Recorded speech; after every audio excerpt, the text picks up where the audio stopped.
What if protecting children from sexual abuse is more simple than we think?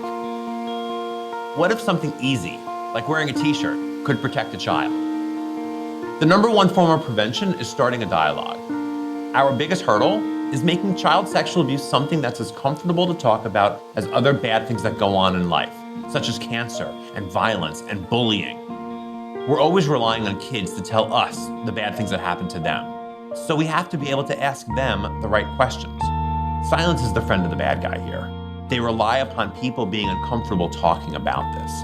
We need to be able to get a comfort level with people and with children especially. And when we can talk about it, we just make this harder for the pedophile to succeed. It's a social experiment, trying to insert a really difficult conversation into a comfortable dialogue in an everyday setting.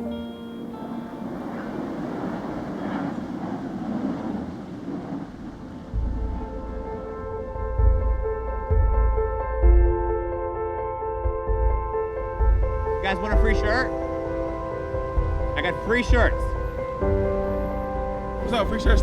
Free shirts. We're giving out free shirts. You want one? Hey there. Hey, are these free? These are free. What's the catch? There's no catch. Is it free? Or It is free. Can I interest you in a free shirt? Yeah. Excellent. What do I do? I have to strip for You it? don't have to do anything I for don't it. have to give quarter. So what's going on with the shirt? Can I interest you in a shirt, ma'am? Depends what the shirt is. What did they say? I mean, it doesn't say like I love ISIS or something. Here's a large. Yeah, I only could live. Thanks.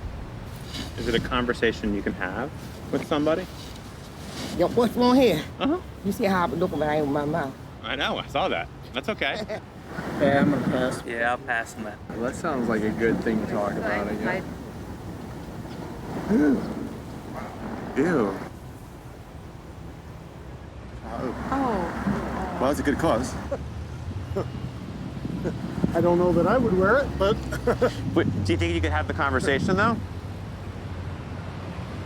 Community with kids. Hey, how do we protect kids there? yeah, I understand. Yeah. More power to you. Thanks. It's not my thing. All right. It's tough. That's why it's tough. Exactly. It's a hard conversation. We'd rather not. We're not quite there yet. I don't want to wear that. I agree with it. Okay. I don't want to wear it. But it's so obvious. I agree. And yet no one talks about it. There's too many kids who are abused and they just keep it quiet. Oh, yeah, hell yeah. Yeah, hell yeah.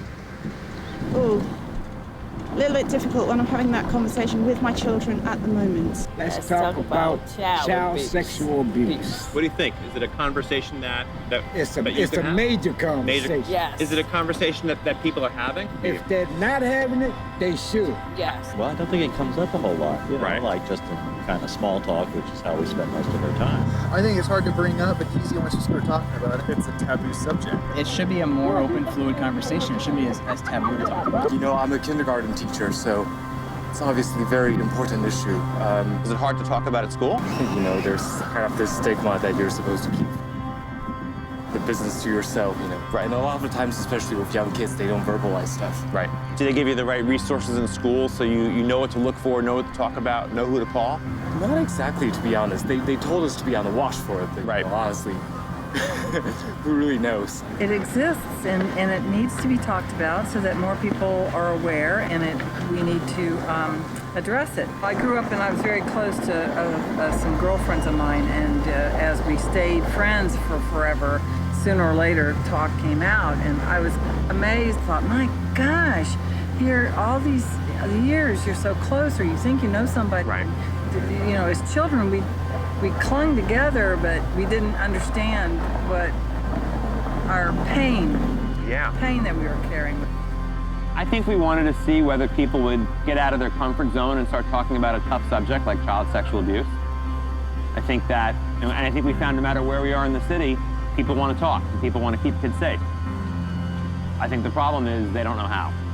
And I know we have to give them some of those tools. And I think others can have this conversation, whether you've got a booth or not, that you can just start having a conversation about, well, how are you going to keep your kids safe?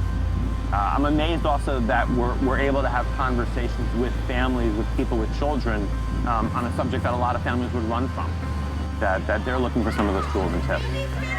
I think it's a lifelong conversation.